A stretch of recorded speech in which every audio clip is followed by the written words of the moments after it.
흥미로운 점은 더 있다. 3.5%를 넘긴 모든 저항운동은 하나같이 다 비폭력적이었다는 점이다. 즉 비폭력 저항운동의 성공률이 더 높을 뿐 아니라 참여자의 수도 더 많았다.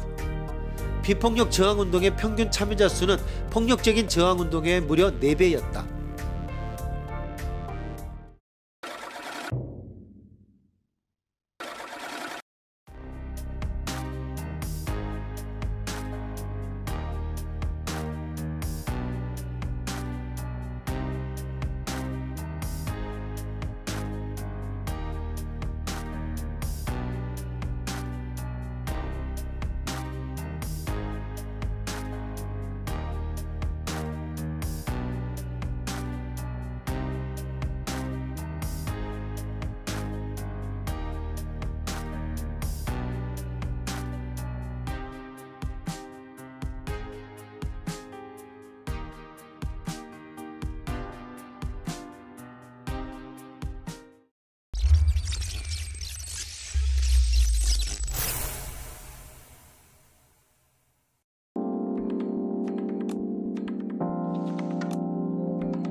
일단 결합의 오류가 어떤 것인지 이해한 사람은 분할의 오류를 쉽사리 이해할 수 있습니다. 분할의 오류는 결합의 오류를 뒤집어 놓은 것입니다.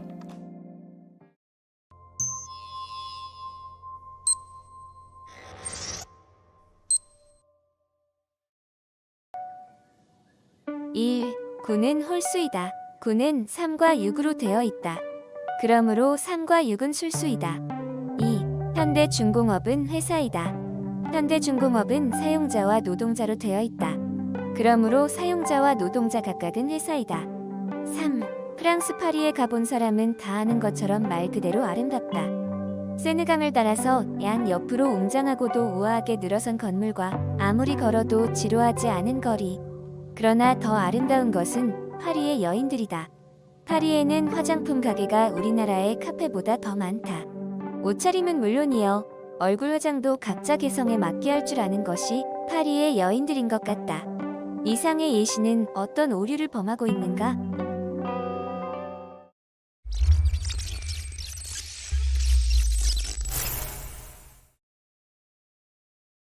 언뜻 보기에 파리 여인들의 화장은 진하지도 연하지도 않고 은은합니다. 그러나 일반적으로 파리의 여인들이 아름답다고 해서 한 사람 한 사람 개개인의 여인이 각기 아름답다고 할 수는 없습니다. 매브리코가 비정상적으로 불쑥 튀어나온 여인, 짜리몽땅하고 뚱뚱한 여인 등 그저 그렇게 생긴 여인도 많습니다. 마찬가지로 어떤 인류대학의 학생들의 성적이 전반적으로 뛰어나다고 해서 특정한 학생들 개개인의 성적도 탁월하다고 판단하기는 힘듭니다. 이처럼 전체에 관해서 참인 것을 부분에 관해서도 참이라고 추리할 때 범하는 오류는 분할의 오류입니다. 합성의 오류, 분할의 오류, 구성 성분과 전체의 관계를 동일성이라고 잘못 이해하면 까다로운 오류가 발생합니다. 그럼 구성 성분과 전체의 관계란 정확하게는 어떠한 것일까? 대략적으로 두 종류가 있습니다. 하나는 부분과 전체의 관계, 다른 하나는 요소와 집합의 관계입니다. 구성 성분을 알파, 전체를 베타라고 쓰면 기호로는 다음과 같이 구별됩니다. 가, 부분과 전부의 관계. 알파는 B의 부분. 나, 요소와 집합의 관계. 알파는 베타의 원소.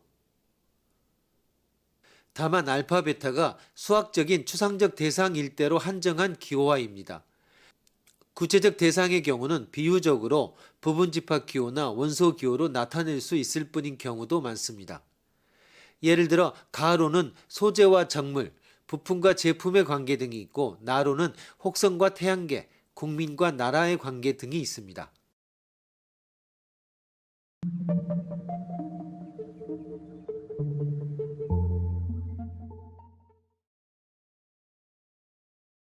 구성 성분이 가지는 성질을 전체가 가지는 성질이라고 보는 잘못은 합성의 오류. 전체가 가지는 성질을 구성 성분이 가지는 성질이라고 보는 잘못은 분할의 오류라고 부릅니다. 선수가 우수하기 때문에 팀도 우수하다라고 하거나 개개의 문장이 우수하기 때문에 그 소설은 우수하다고 하는 것은 합성의 오류입니다. 팀워크가 나쁘기도 하고 문장 상호 간의 연결이 나쁘거나 하면 웃으라고 하는 성질은 성분으로부터 전체로 인계되지 않습니다. 한편 조사 보고서에 수록되어 있는 각 기사는 모두 조사 보고서이므로 논문으로 보지 않아 분담 집필자의 실적으로는 세지 않는다라고 하는 실적 심사는 분할의 오류에 빠져 있습니다.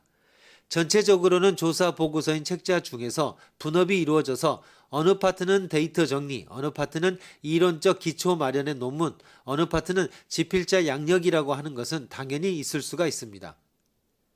나치 독일이 흉포한 침략국이었기 때문에 당시의 독일인 한 사람 한 사람이 공격적인 인간이었음에 틀림없다라고 생각하는 것도 분할의 오류라고 할 수 있습니다.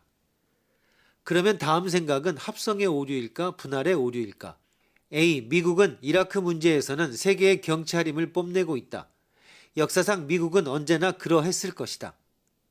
B. 중국인 유학생의 보증인이 되어주었는데 졸업했는지 어떤지 연락도 하지 않는다. 중국인은 정말로 의리도 은혜도 모르는 국민이다. A도 B도 합성의 오류라고 생각한 사람이 많지 않았을까? 어떤 시기에 미국의 정책을 모든 시대의 정책에 적용시키고 있고 한 명의 중국인의 행동이 중국인 모든 성격의 대표인 것 같이 유추하고 있습니다. 즉 일부로부터 전부를 추론이라는 구조입니다. 그러나 어느 쪽이나 오류임에는 틀림없지만 합성의 오류는 아닙니다. 각각 미국의 각 시대의 정책, 한 사람 한 사람의 중국인이라고 하는 서로 병립하는 다수의 사례 가운데 하나로부터 다른 사례로 추리를 넓히고 있으나 성분이 가지고 있는 성질을 전체가 가지는 성질로 넓히지는 않았습니다. 성분이 가지는 성질을 다른 성분이 가지는 성질로 넓히고 있을 뿐입니다. 이것은 합성의 오류는 아니고 부당한 일반화라고 하는 오류입니다.